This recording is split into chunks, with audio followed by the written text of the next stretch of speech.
All right. Hey, what's up, everyone? Welcome back to another episode of the Be Him Fit podcast. I'm Trevor. This is my brother Brian. And Brian, what's on the agenda for today? So I thought we're just going through the basics over the last few episodes. We're kicking this podcast off and getting started. And I thought it'd be good to talk a little, whatever, talk today about sleep and recovery and how important that is in your overall health and your fitness goals. I think a lot of times that's something that people just don't. There's a lot of focus on resistance training. There's a lot of focus on your diet. There's a lot of focus on how much cardio you're supposed to do, supplements, those types of things. But I think what is overlooked a lot of times is sleep and recovery. So Yeah. let's dive into that, shed some light on some best practices, why recovery is important, how it helps, what happens if you don't recover properly, how that slows down your progress and your gains. So I think that's a good thing. I think we can have a pretty good conversation about that today. All right. Well, let's jump in, but to begin with, I feel like we all know what sleep is, but what is our definition, our working definition of recovery for this particular podcast? What do you mean by that? What are our parameters for what equals recovery? That's a very broad question, or not a broad question. The answer to that question is very broad because it depends on your training, it depends on what you're doing. But to give you a 50,000 foot view, it's really just allowing your body to catch up with the energy that you've exerted on it, right? So Right. whether that's running, whether that's lifting heavy weights, whether that's high intensity interval training, playing sports, whatever it is, your body needs time to recover and recoup for it to grow, for it to be strong, for it to be optimized in performance and energy levels, right? And Right. so that's what we mean by recovery is allowing your body to catch up to the stress that you've put on it through whatever channel that is. Right. So what do you so let's start with you because you are the trainer. You have been in this workout routine, workout cycle, I guess, longer than I have. What do you do in your recovery routine? What do you consider the essentials for you? And then let's expand on that to maybe average people because we've talked for a long time that it's all about your goals, right? We talk about your routine. What does that mean? What are you trying to do? Whether it's lose fat, bulk up, train for a marathon, or well, I mean, we've talked about all sorts of things. But let's start with you, and then maybe jump into a couple of different mysterios, other scenarios. Excuse me, and then let's go from there. So for you, what do you do or try and prioritize for recovery? So I think the biggest thing is making sure I'm not overtraining my muscles, right? And by overtraining, I could mean too much volume one or two times a week, or I could be training my muscles every day, Yeah. right? So making sure that I find a sweet spot for what my program is, how often I'm lifting, the types of sets and reps combination that I have versus how many days or hours we could say I need before my muscles are recouped and recovered so that I can hit them again. Right. And so for me, I give a minimum of 72 hours Hmm. between hitting. If I was going to do legs one day, let's say today, I wouldn't do legs again until what would that be? Today's Wednesday. So Thursday, Friday, Saturday, maybe Saturday afternoon, likely Sunday or Monday. Hmm. Right. Just so my body can really recover. Because what happens when you're lifting weights is you get these little micro tears, right? Right. And the body then takes protein. This is very high level, a lot more complicated than this, but they take protein, your body synthesizes that into the muscle repairs itself, and then it gets stronger and grows, right? And so if I'm constantly tearing down my muscles and not giving them adequate time to heal those micro tears, then I'm constantly in this state of muscle, what's the word I'm looking for? Not loss, but maybe chaos is a good word, right? The muscles are just, there's so much stress on them. They're always getting pulled and worked, and those little tears are always there. So I Right. can't build muscle and I don't get stronger because I'm not allowing that muscle to recover and to compensate for the stress that I've put on it already. Right. Right. And so for me, that's a big part. Don't overtrain in frequency of lifting muscle groups or working out muscle groups. And by muscle groups, chest, biceps, like any muscle, like quads, legs. That's hopefully I didn't gloss over that, but then also not doing too much in a workout, right? A lot Mhm. of people think that I need to be doing 25 sets and doing or doing 25 different workouts with 3 or 4 sets, working sets in each of those. And it's like, no, we don't need that type of volume to see growth, Right. right? Or to see strength increase. And they've actually found studies are starting to come out that there's so many different ways that you can grow muscle or to get stronger. It used to be that the rule of thumb was like, if you wanted to get stronger, you were just trying to lift weights. You're trying to throw around or push as much weight as you could. That you would go anywhere from 1 to 6 reps per set, and your sets would be 3 to 4, sometimes 5. Hmm. If you wanted to build muscle, which is hypertrophy, you would do the same thing. You would do 3 to 4 working sets of anywhere from 8 to 12. What they found is that you can now build muscle and you will build strength, obviously, as you're building muscle. It'll vary depending on the weights you use and what your goals are. But you can build muscle from 6 reps all the way up to 30 reps. Hmm. And depending on how you're positioning the weight and how you're progressively overloading the stress on those muscles, you'll see growth, right? Yeah. So kind of sidetrack there, but another way to not recover properly is to overtrain in terms of how much volume you're doing. And there's a point of diminishing return. Hmm. Right? I think that's the right term, right? Where it's like Yeah. more isn't better. Right. Once I've got to a certain level, I've put enough stress on my muscles, and I'm doing. And let me say this as a side note: if I'm only doing 12 sets of chest, 3 exercises, 4 sets, those need to be very, very difficult, very, very strenuous, great form, pushing myself to almost failure. That's what I mean, right? So that if you're doing 12 of those, 12 sets, whether I'm doing a bench press, then I'm doing a fly, and then I'm doing some other exercise, and I'm focusing on form, progressive overload, going to almost failure, right? Where if I did 11 reps and I had good form and I couldn't get the 12th one with good reps or good form, then I'm done, right? Right. That's what I mean by I'm sick. I lost my train of thought. Sorry, guys. That's what you mean by Failure, right? Close to failure is not being able to do another rep with proper form. But if right. I can do those 12 sets and focus on proper form, get to failure, then I don't need to do it anymore. And I'll see just as much growth, Right. if not more so than if I were to then say, I'm going to do 24 sets today of chest because I think more is better. Right. And Right. that's so recovery is not overtraining. Focus on that. Nutrition is a big part of recovery, right? Hmm. Especially post workout. That's something that people struggle with. You want to make sure that after you work out, you're eating some sort of quick absorbing carb, simple carbs with some protein. And the reason for that is as you lift, your body uses glycogen in the muscles, which sugar, carbs, etc., they turn into glycogen. That's the main force of energy or source of energy, right? And so as you're exerting force on those muscles, it's burning that glycogen when you're Hmm. lifting weights. And so eating carbs, simple carbs, will help replenish those glycogen levels in the muscles. Then and what that also does is then it allows your muscles to then recover, right? To Hmm. start that repair and to take the protein that you're eating and not necessarily like just the protein right after you work out within 30 minutes 60 minutes of your workout being completed, but just in general that helps facilitate protein synthesis Right. and your body absorbing that protein, repairing those little fibers that are have with the micro tears and then growing. So that's another thing. Nutrition is big. Another one is planning rest days, like active rest days within Hmm. your workout program.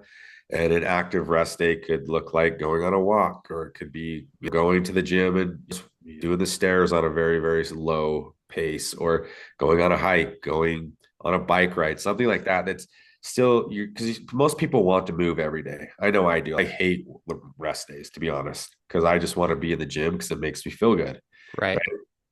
So if you are on a program that does have you taking a day off, rest day once or twice a week, doesn't mean you can't be physical. That doesn't mean you can't go out and do something that will move your body, get your blood flowing, even get your heart rate up a little bit. That's totally fine. But we need rest days in terms of allowing our muscles, especially when we're focusing on lifting weights, resistance training, we need time for their muscles to grow. So programming those or being smart with that. And the other big thing, which is crucial to recovery and crucial to your overall wellness, is sleep.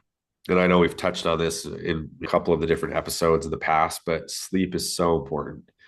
And you need to prioritize sleep. And that's going to be probably the biggest factor in recovering properly is getting adequate amounts of sleep, which they say between 7 and 9 hours is where most people need to be.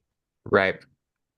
So that was a long answer there. So that's what I do. I try to prioritize sleep, try to get in bed at a good hour. So if I have to get up at 7, I'm going to try to be in bed by 10:30 so that I can hopefully fall asleep by 11 and have a good 8 hour chunk where I can get that sleep in. Right.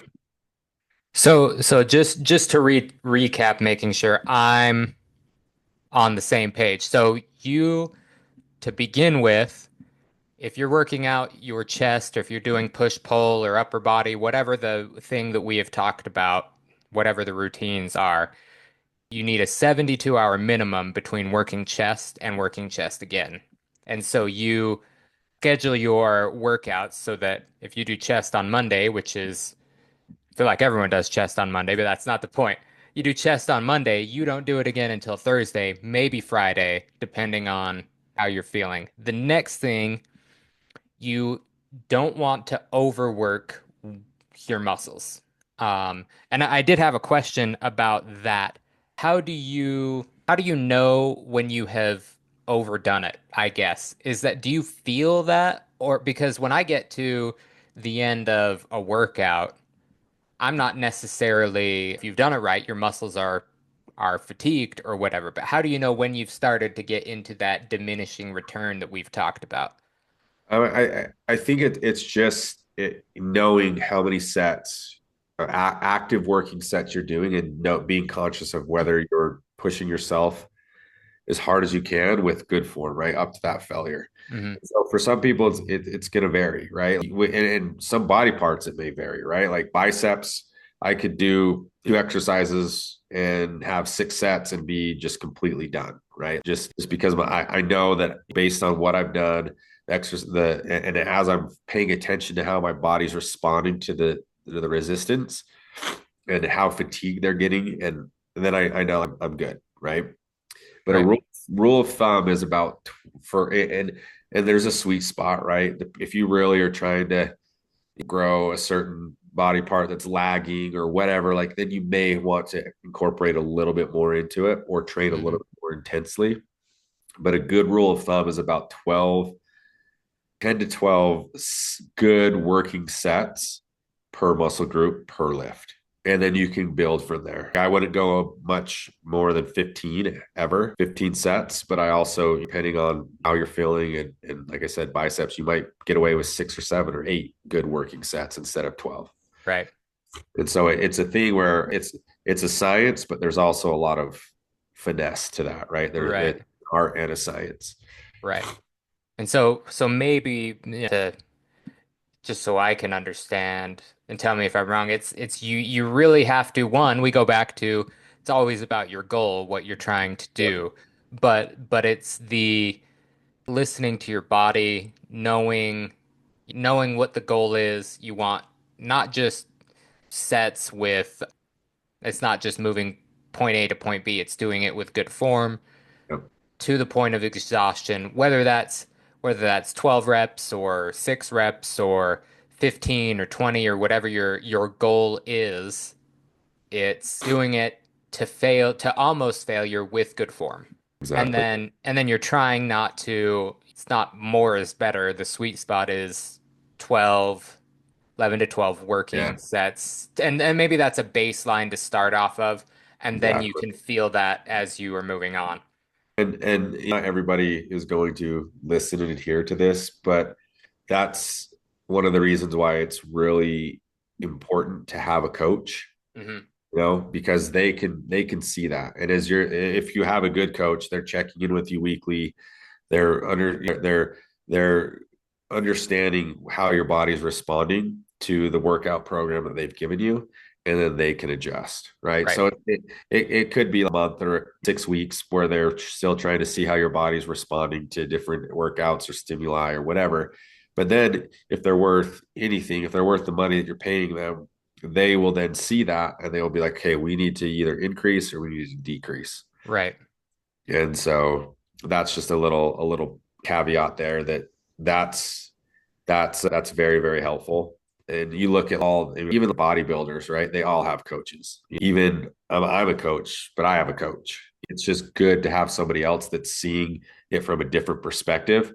Even if you know what you're doing, it's still good to have somebody there that can guide you and see it from an outsider's perspective and really help you hone in what you're trying to do Right. and what's going to optimize your programming so that you can hit your goals as fast as possible.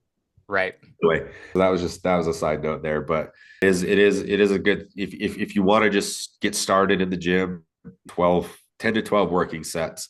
And by working sets, I mean sets where you're lifting some pretty good weight. You're not warming up, right? So we're just going all over the place here. But it just came to mind is like if I'm doing bench press, let's say I put on 135, the 45 on each side, I do that. And then I put on a 25 and I do that. And then I put on another 45 and I do that. Those first two aren't working sets, right? Because those are just warm-up sets. But then I get 225 and I'm pushing it and I get 10, 11 reps. Great, cool, rack it, we're done. Then what I will do is I won't add any more weight because I couldn't get more than 12. Right. And that was my goal, right? And so then I'm going to rest, whatever my rest period is, usually it can vary from 30 to 90 to, I don't know, 2 or 3 minutes, just kind of depends on, again, what your goals are, how much weight, how much volume. But then I would do that again, same weight, trying to get my 12. And I might only get 10 this time. Great, rack it, I'm done. So Right. even though I've done 4 sets, only 2 of those are working sets. Right.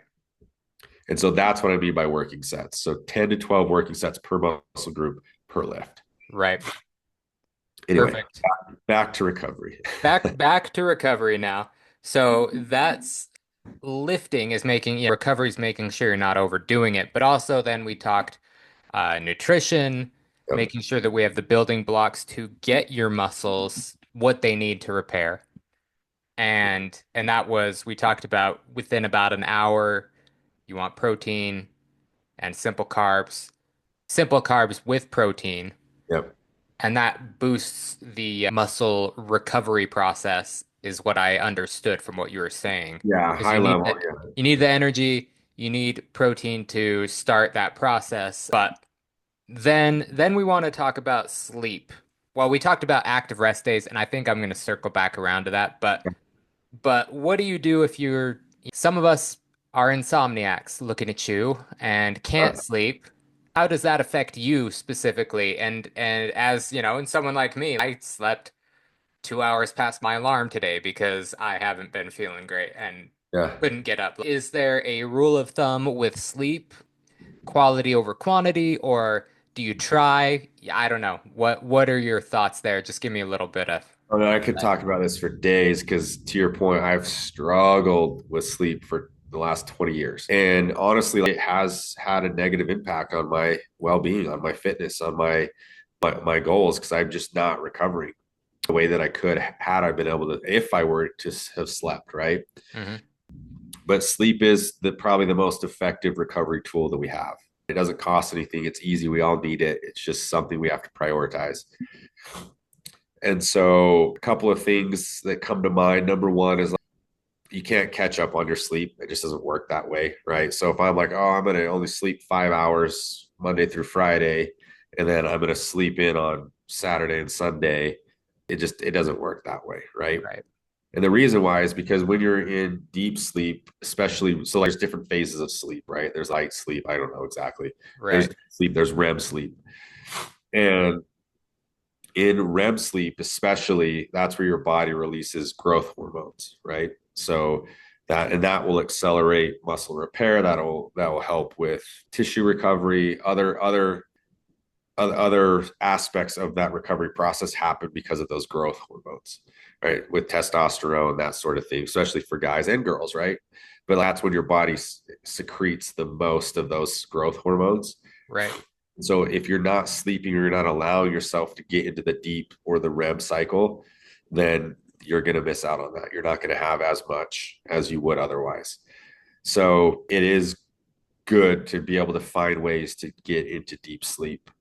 And there's a lot of different things out there. There's strategies, waking up with the sun, getting morning sunlight, exposure to the sun, going on a 10-minute walk is really good.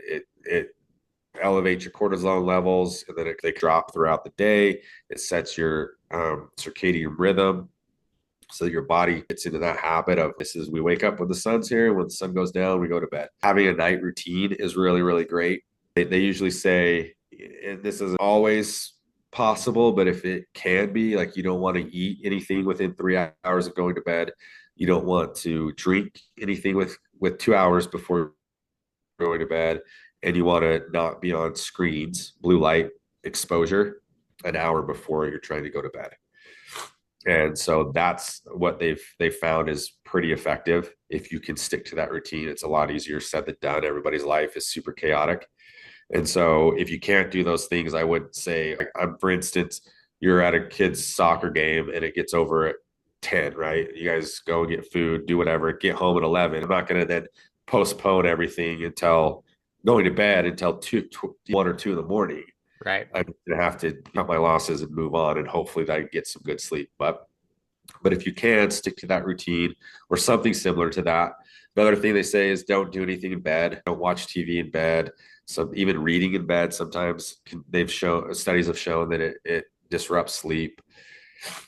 Caffeine before bed. Caffeine has a 6-hour half-life. So if I had 15 or 150 grams of caffeine at noon, by 6 o'clock that night, I'd still have 75 grams of caffeine in my body. So if you can limit it about 8 hours before going to bed, you don't have any more caffeine.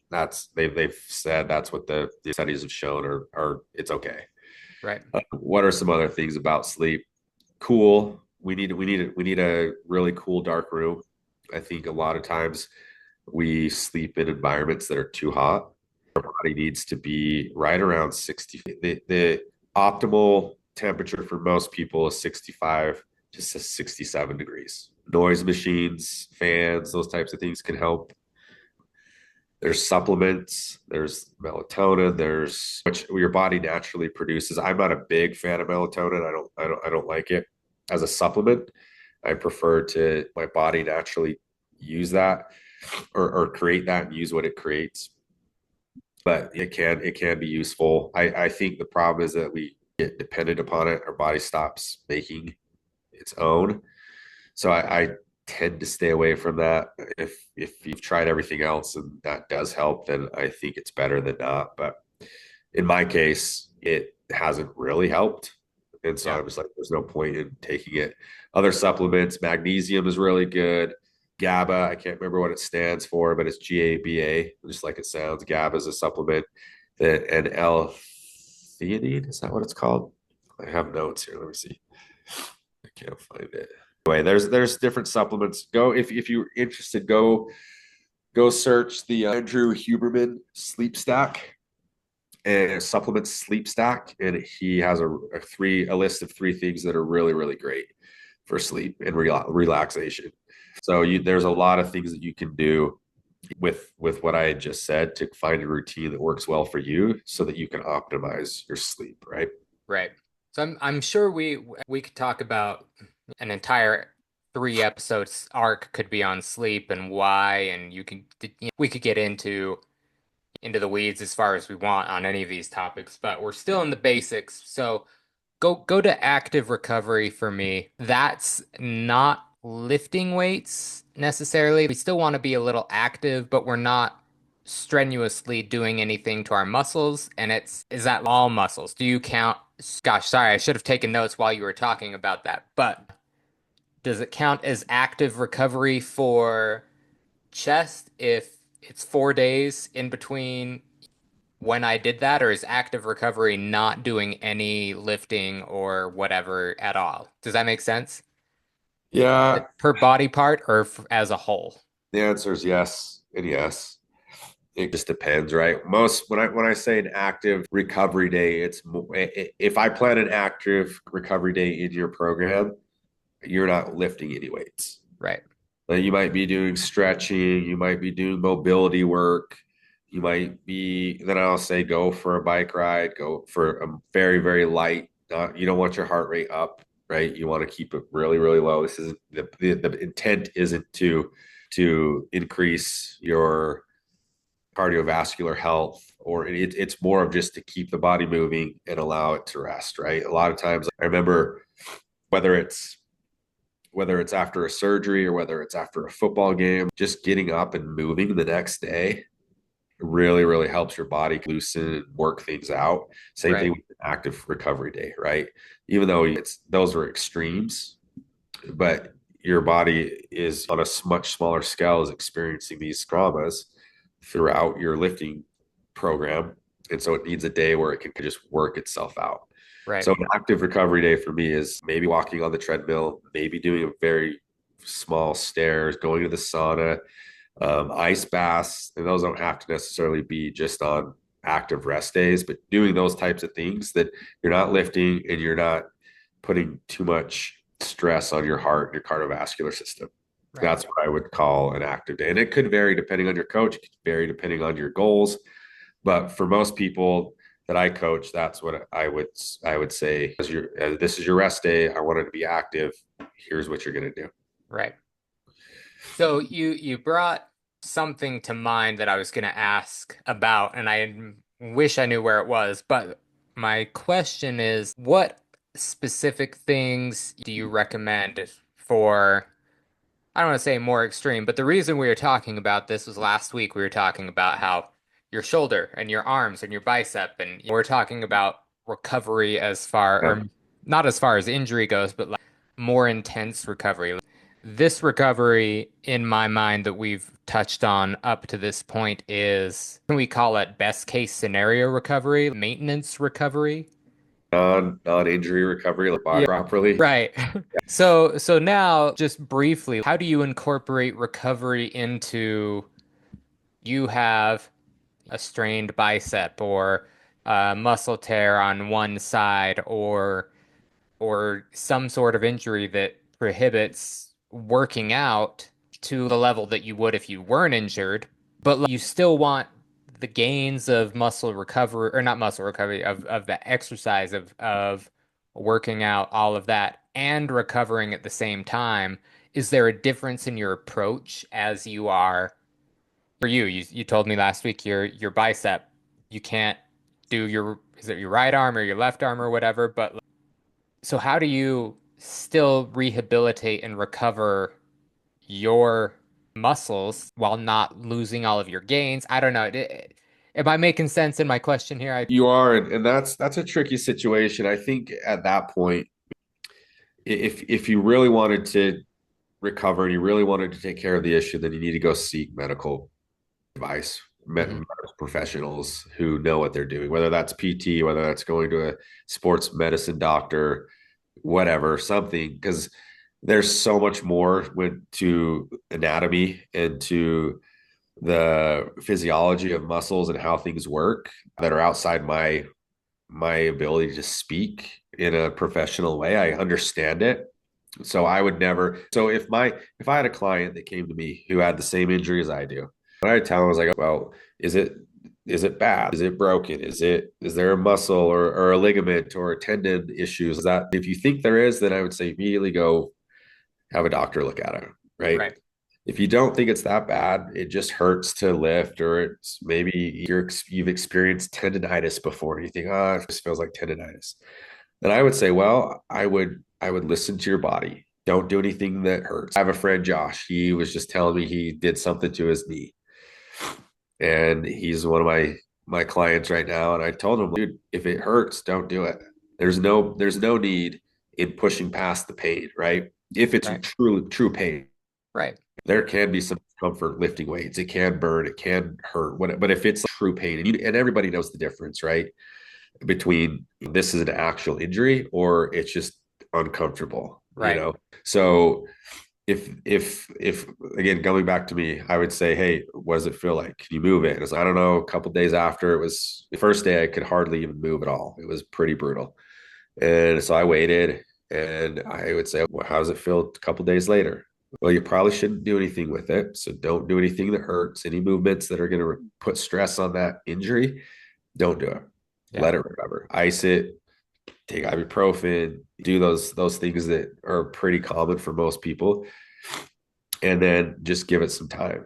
And if it doesn't get better, and you don't, your pain doesn't go away, it gets worse, or you're not seeing any progress, then that's when I would say go find some help through someone other than me, because I'm not licensed. I don't have the credentials to talk about that Right. or to give you any advice for that matter.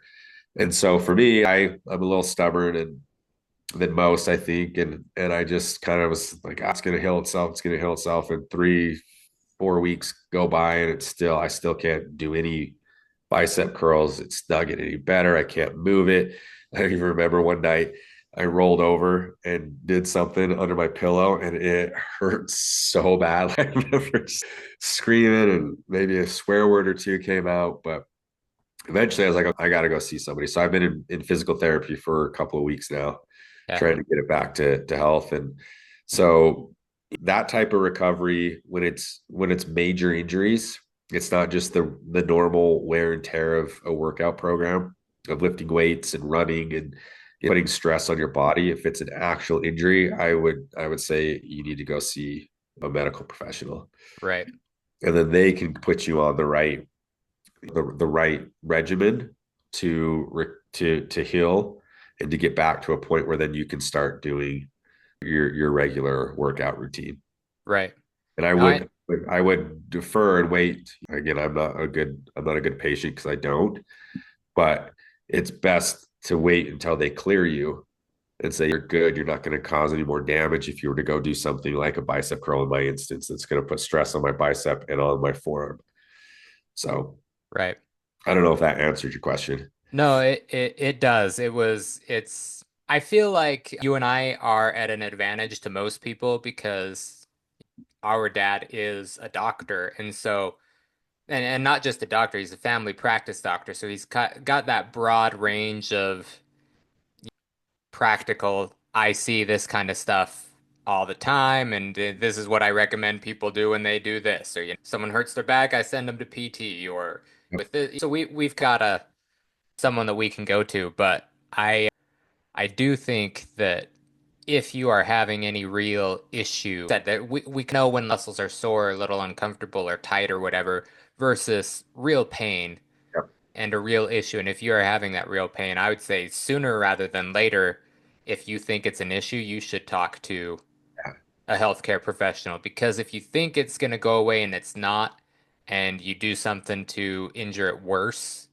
then that's going to be worse Yeah. long term than going in right now and taking care of it. But Sure. And with the thing that spurred me is I could feel the looseness in the sleeves of my shirt, right? My left bicep was tighter than my right bicep. And I was like, oh crap, I'm atrophying. I'm losing muscle. Can't use it. So I've got to go figure that out. So that's what spurred me. Don't follow my example. Just be smart. I right, tell people, listen to your body, right? Your body will tell you a lot of things, whether it's again going back to how many sets and how much volume are we doing, and then am I recovering properly? Listen to your body.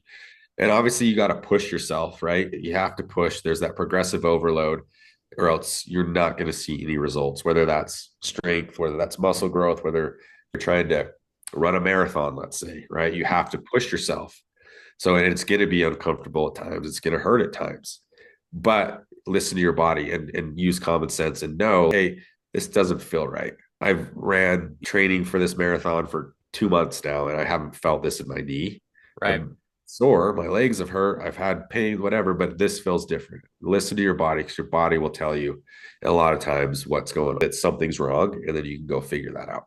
Right. Now, on the side of not like PT or whatever, but like, what are your thoughts on other ways of recovery? Now, you and I are different than someone like LeBron, but they say that LeBron and Steph and these people who their body is their job, their livelihood, and so they go out and they take care of it. I think I read once that Russell Wilson spent $1 million a year on body or whatever. Like, but granted, that's not for the average person. But what are your thoughts on like avenues of recovery, like or stretching, or like you actively implement that kind of stuff into your routine, or is it as necessary, or Yeah, it's as necessary for me. I don't like I just tell like I would never tell clients you have to get massage or you have to do this, you have to do that, right? right, Like that's for me, I'm a little more hands off in that regard, and I'll let you again listen to your body. If you feel like a massage every other week or weekly or whatever is going to help you, great, do it. Like nothing wrong with that. And it is really good. I encourage stretching for and then mobility training. Um, really good. And I think it was interesting because that you said this, Trev, and maybe this is a good way to kind of everything together. Said their LeBron and Steph, their body is their livelihood, but in reality, so it is for us, right? Like, and to your point, maybe to even emphasize it is we don't most people don't have $1 million a year where they can spend on cryo, I don't know what it is, right, therapy and like cold, like all the stuff that's out there, right? Like right, it's and granted they need to be performing at top levels, they right, can compete with the best of the best, but for us it's like same thing, like be able to have the longevity of good health and mobility and healthy joints and muscle so that we can live a long, we're not bedridden or we're not, it require us, to labor with breathing when we walk up a flight of stairs or whatever it is, right? Recovery is again going to help with that in lockstep with all the other pieces of a really good fitness program. But recovery is something that we have to do if we want to have that longevity. And if we overdo it, if we're constantly going, we're going to come to a point where that's not going to work anymore. And there, at that point, we may have already done more damage than we can come back from. right, Right. So, but again, recovery is so important. Sleep is the most important part in my mind of the recovery process, but all the other things we talked about are absolutely important, and everybody should be doing some sort of recovery and have a recovery plan in their, in their program. right. So overall, do you, and I guess this is something that I don't do. I don't think about it until, I'm tired or my back hurts or whatever. But are you emphasizing recovery as much as the actual routine with your clients, or how much of that, I don't want to say how much of your emphasis, is 20%, is it 50% or whatever, but like it's a part of it, but like, how often do you think about recovery on a day-to-day basis or whatever? If Like that, maybe let's start there. that on, how body's feeling, right? Hmm. Good, and my joints, my shoulders, my legs, everything's feeling well, and I'm not experiencing any pain or any discomfort, then I'll be honest, like this mobility and maybe even the active resting days are I don't give them as much time as I would otherwise. Yeah. Um, Caveat to that though is sleep. I don't care if you're feeling like $1,000, $1,000,000, whatever that saying is, Right. you need to be sleeping. You need to be sleeping. And if you're feeling like absolute garbage, then you still should be sleeping. Like sleeping is 7 to 9 hours every single night. That's what we should aim for. But then the rest of it is kind of upon how I feel. And I say, and that's the advice I give to my clients, right? Yeah. Uh, unless have like an day, right? An active rest day in their program. So depending on the program, depending on the split, the muscle split, like you'll need a recovery day. Like if people want to do upper body, lower body, right? Because they just don't have time, they only can be in the gym 4 times a week. Okay, that you have a rest, at least one resting day. If you went Monday, Tuesday, upper body, lower body, Wednesday would be a rest day. It just Yeah. has to, because you haven't given your muscles adequate time. So then I would say yes, that is very important. If you were doing the more traditional bro split where you're just focusing on chest one day and then you're doing back another day and then you're doing arms and shoulders in one day, like in legs, like you have time where you may not need an active recovery day and you can just cycle through. Yeah. You should be doing some sort of the things that we talked about recovery wise, stretching, walking. Um, so it all kind of just depends. I think that's the tricky thing about nutrition. And again, another reason why having a coach is a very, very smart thing is because everybody's different. It's not a one size fits all with fitness. There are like the level it is, right? Calories in, calories out, macros, resistance training, that sort of thing. But if Right. you want to dial it in and you really want to see goals and have success, it's really good to have a coach because they can tailor what you're doing for your goals, and also not just your goals but the results or lack thereof that you're seeing as you go down this path, right? Right. And so yeah, like if you're older, if your joints hurt, if you're your shoulder issues, like yeah, they say, hey, listen, you need to spend more time stretching and working on those, with your fitness than just girl that just goes and lifts as much weight as heavy, doesn't even care because their body just naturally recovers better than it does as a 40-year-old. Not a great answer, but the answer um is it depends, right? And Yeah. it varies depending on how you feel, where you are, what your goals are, how old you are, how your body's responding to the program, that sort of thing. Yeah.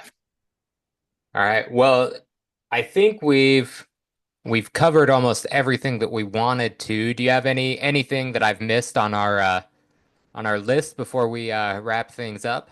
No, I don't think so. I think we've hit it all. I'm in some common recovery and sleep myths. We may have touched on some of these, but like more doesn't equal more gains, right?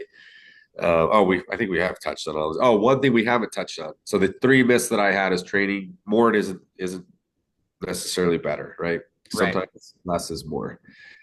The other is you can't catch up on your sleep, right? So you have to get 7 to 9 hours a day. That's what we should be shooting for. We can't go 5 and then say I'm going to sleep 11 hours on the weekends, right? That just doesn't work.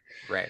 And then the other thing is nap make you lazy. Naps are actually really, really good. If you can do a 15 to 30 minute power nap, it mood, it aids in recovery. And studies have shown that if you can keep it to 15 to 30 minutes throughout the day, it doesn't disrupt your nightly sleep. Yeah. It's great for, it's great for, working out, work out early in the morning. You get up a little bit earlier than most people, you're tired. And if you can, go take a 15, 30-minute nap, right? And then that will help with mood, again, energy and recovery. And then you can move on throughout your day. So, So this is something I've always wondered about naps. So would love to take a nap. One, I don't have the discipline to go to sleep and then set an alarm and wake up 20 minutes later. Like I am going to if I take a nap, like it's gonna take however long it takes.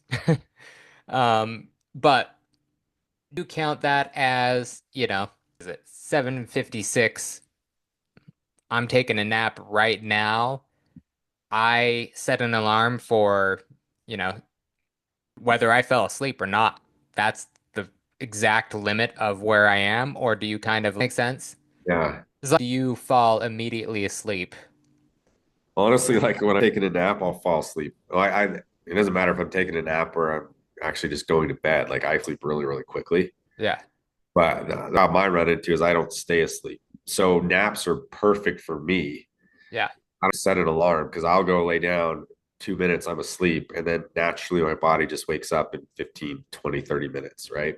yeah, But, I would say if you struggle waking up and you can't just, have a quick little nap and on your own, wake up within 10 to 30 minutes, 15 to 30 minutes, then yeah, I would set an alarm. I would set some time and be like, the longer end, right? So in case you do wake up, or you can just, go. Yeah. But what you don't want to do is you don't want to say, I'm going to take a 15, 20-minute nap and then sleep for 2 hours, Right. because that's going to impact your sleep when you go to bed. And that's where you really want to focus your sleep. So again, it's not a one size fits all. It's, the body, how you're like, what your sleep patterns are. If it takes you 20 minutes to fall asleep, then maybe just lay there for 20 minutes and don't take a nap, like just be there and rest, right? Right. But if that doesn't work and it's 20 minutes and then you have a hard time getting up after that, then it's like not ideal for you and your recovery. They're not necessary, right? Right. They're just another tool where it will help, that energy throughout the rest of the day, as we sometimes try to, as we get tired or lose the motivation as the day kind of perhaps, are kind of like a little recharge if it works for you. Right. So All right. Well, I enjoyed this topic. This is something that I um haven't been as good as at gosh, that didn't even make sense. I haven't been very good at recovery. When I'm working out, it's something that I either work out really hard or I don't, but like as I've gotten older and you know, slept wrong last night and my back hurts, you gotta think about it. You gotta do what you can to optimize or whatever. But yeah, and I point too is, the more difficult it is to recover, more time and attention you need to focus on that, or else you're going to constantly be plagued with soreness, injuries, results that you want. And so yeah, like, I mean, you're 20, you should focus on recovery, right? So at least certain aspects of it, right? But as you get older and your body, it just naturally is, that's the point, is like we're to prevent that. And recovery is going to help you not have the joint and the knee, the issues, the tendons, the pains here and there, and allow you to be able to live a more active and full life. So yeah, last thing I would say is just, yeah, prioritize recovery, listen to your body. And again, it's not that you're like, if you take a day off, your body's still sore, that's great. Like that's been, a lot of times, in a lot of cases, then just pushing through, your body. And that's probably the best thing that you can do as you're trying to recover and make sure that things are working properly and you're able to make, and live the life that you want without pain and without restriction. right. All right. Well, I think we can leave it there. I think that was a really good overview of recovery. I think I learned a lot, so I appreciate you. We appreciate all of y'all who are listening. Brian, how can they get in touch with you if they are have any questions or wanna get in touch with you? Soon, very soon, you can go to beefhimfit.com. I'm working on a website there. Meanwhile, you can find me on Instagram, b.him.smith. Or no, oh my gosh, b.him.fit is my handle on Instagram. So I got confused. My actual email is brian.smith. So that's where it just rolled off the top of my tongue. Right, right, right, b.him.fit. This is my handle on Instagram. right. Well, if you want to get in touch with me, not that I am the expert, my handle is weight underscore loss underscore war underscore podcast on Instagram. I have another podcast that I haven't been as good as recently. I've had a couple of things come up and have missed a couple of episodes, but I try and put out a daily 5 to 10 minute podcast on whatever I'm doing. So you can check me out there. It's not as in depth as what we talk about here, um, and more focused on the weight loss side of things, being you know weight loss clinic. But you can talk to me there. You can ask any questions you want. We'd fit if you follow, like, share, really to help us. And yeah, we'll be back next week with another episode. All right. Thanks, Trav. Thanks, everyone. All right.